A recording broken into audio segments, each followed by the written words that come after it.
My name is Jonathan Parks, and welcome to Jonathan's Nature Crafts.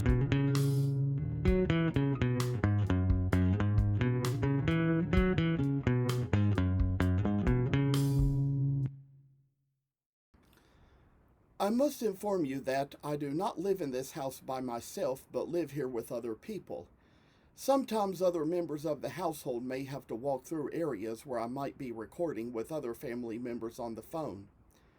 If you hear any noise like that, please feel free to disregard. We are doing our best to get noise canceling equipment, which may at least keep you from hearing exactly what is being said. Thank you for considering.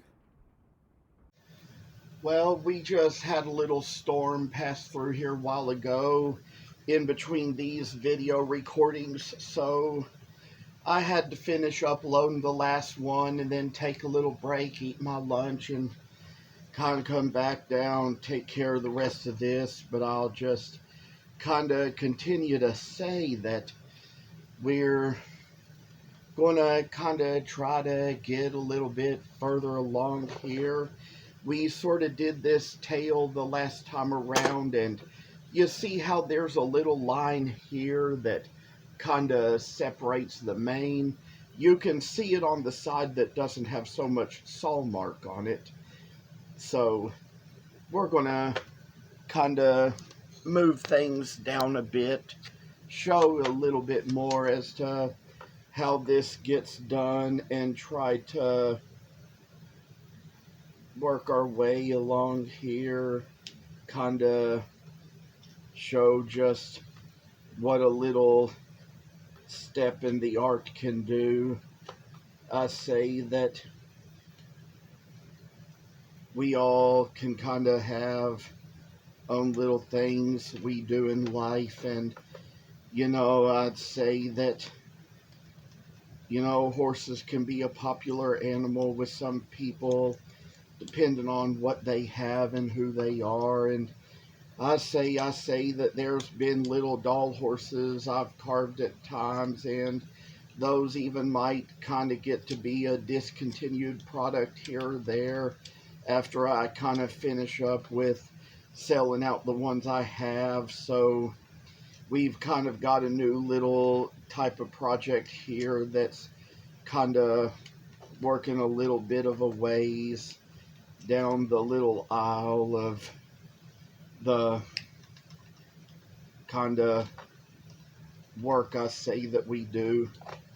And when it comes down, just working down here, I say, you talk about the mane and tail of a horse. I'd say when I was in my early 20s, I used to go out and buy mane and tail shampoo, and that was kind of what I used to wash my own hair and stuff. And it was kind of neat because they kind of give you little directions on there, both for human use and for animal use. Sometimes I say that even those shampoos that work for horses can work for human hair too.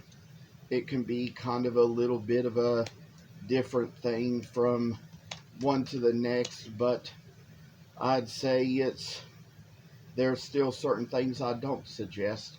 I don't even remember what that medicine for animals was called that during the pandemic people were thinking that drinking that could make them immune to COVID, but it couldn't, or cure COVID. I mean, it wasn't a medicine made for humans. It was killing people, which was just, I'd say, like a little horrible thing that was happening. And, that's kind of goes to show that lots of times animal medicine isn't for people and animal food isn't for people. And all little strange things. I mean, it's like when I was a kid, there'd be times when there'd probably be little pieces of jerky and little dog biscuits that you fed to dogs, and I used to think that a kid could actually eat those, that they would be humanly edible. I don't think that they were toxic in any way for humans. They probably, if nothing else, could have given you a stomach ache if you weren't careful eating them. I don't really see how it is that whenever I did eat those things, I didn't get sick, but that's another thing I wouldn't suggest to you. Wouldn't suggest that you let any other kid do that. When I was a kid, I really wasn't supposed to be eating those if I was ever saw them or was ever around them. Don't know why I did, but I mean, I think the problem is when I was a kid, I mean, I just kind of ate all kinds of things that I was lucky didn't kill me. I'd get raw hamburger meat out of the refrigerator and do that when nobody was looking. I'd say even in the wintertime when they put down rock salt to kind of keep the sidewalks from freezing, I would even pick up and eat that sometimes.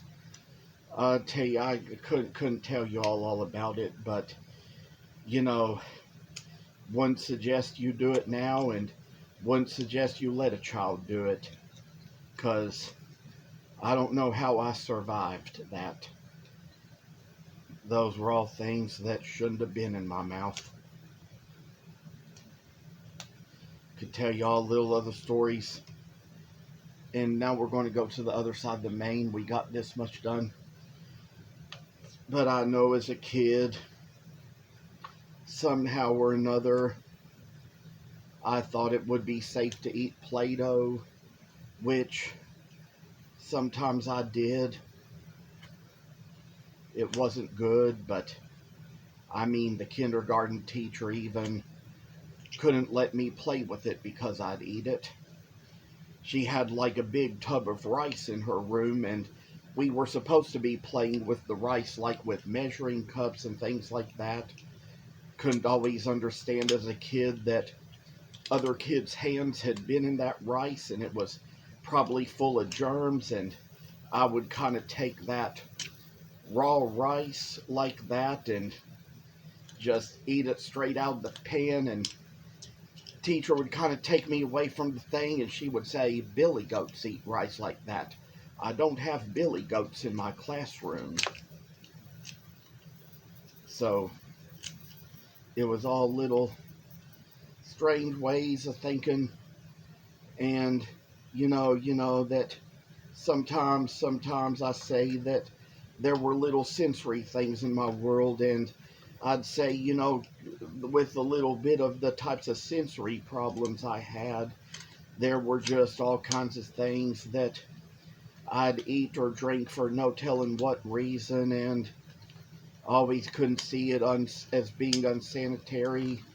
Even as a kid in the wintertime when there was snow off the ground, I'd pick up snow off the ground and eat it, and I'd say my little cousin, she'd scream, "Ew, Jonathan ate snow." So it's all just little stories I kind of share here and there, so all the more caution we just have to take. Probably think of a time or two when, if I could get away with it, I'd pick up the salt shaker, flip my head up, open my mouth, and shake salt right into my mouth, but that wasn't good for you either. And I say this is a time when, with all the stories I have to tell, I could always tell more given the time to do so. And, I say, even chewing on wood. Maybe I'd do that sometimes as a kid and chew on paper. I'd kind of take those leftover popsicle sticks and chew on them right after finishing a popsicle.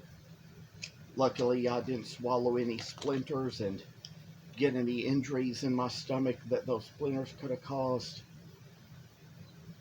And, not like the story that Paul Harvey tells about why not to walk with your toothpick in your mouth. He tells us a story about the woman in Italy who was walking with a toothpick in her mouth, swallowed it, and it pierced her stomach. And I'd say even when it comes to things like chewing on paper that I did as a kid, there are certain questions I'd get asked. Like the question was, What is paper made from? The answer is wood. Where does wood come from? The answer was trees. And the last question of all would be, and what do dogs do around trees? Oh, and it all comes down to people telling me that's why you shouldn't chew on paper. That was kind of probably another little sensory thing I had as a kid. Sometimes chew paper up and even swallow it sometimes. Wasn't a healthy thing. Don't know how I survived that either, or didn't get too sick from that.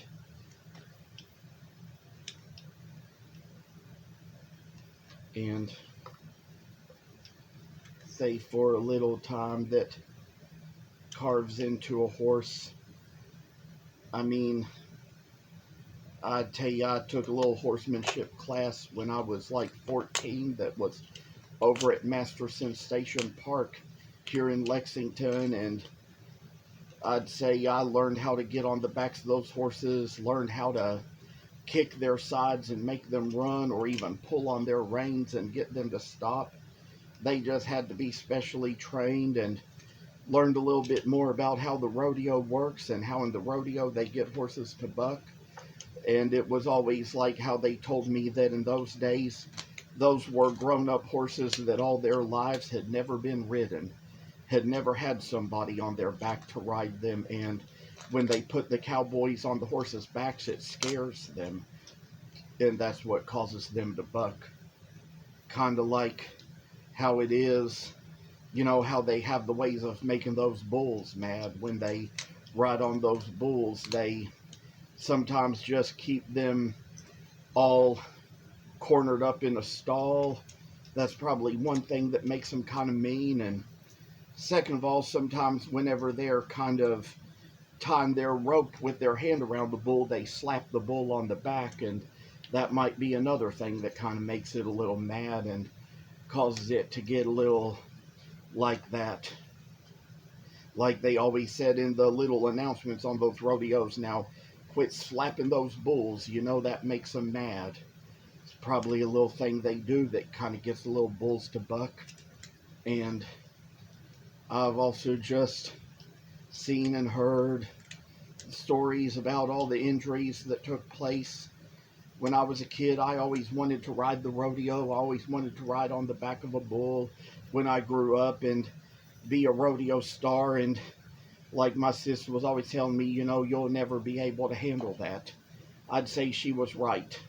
As I grew older, I changed my mind, and it really no longer interested me to do that, or no longer continued to interest me, and kind of took up an interest in some other things. But there'd be times when, with different seasons, when even, let's say, in times like in the winter, I'd probably watch the rodeo because they took place in a warmer climate, and it would sometimes make me feel like I was in a bit of a warmer place. And that was just little stories we had in those days of how we rode little things, and of all the ways I kind of did it as a kid. I mean, all the ways I didn't really have animals to ride on. I mean, most of these rodeo cowboys, when they were little kids, they rode on the backs of little sheep. I never grew up on a farm out west, so never had the chance to ride on the back of a sheep. So I would kind of take my bike and I would pretend that the bike was a bull, and I'd kind of ride the bike in circles around the yard and kind of shake the handlebars to kind of make it go up like a bull does. And sometimes while the bike was running, I'd jump right off of it just like a cowboy jumps off a bull. And that was just kind of my little way of having like a little bicycle rodeo in the yard, and my little way of practicing on that. And how my sister would always say, well, have you ever practiced being trampled by the thing? I know some people, you know, have been trampled by bulls and been knocked off bucking horses. And I used to get told as a kid about how even if I got on the back of a bucking bronco, how it would be the kind of thing where you know, if I wasn't careful, I could fall off on my head and end up injured. And I'd say that that's kind of something like what I didn't realize in the Derby was, or in some horse race, was what happened to Superman when he was trying to do stunts with a horse. And that kind of brings me down to a certain riddle I share. Besides kryptonite, what else causes Superman to lose his power? Falling from a horse. So, with little work we've done here, I've shared so much, said so much, almost time to come to an end, so take care, always. Thank you for watching. Hope you enjoyed the video. And if you haven't already, please subscribe to this channel. I hope to see you in the next video. Stay tuned.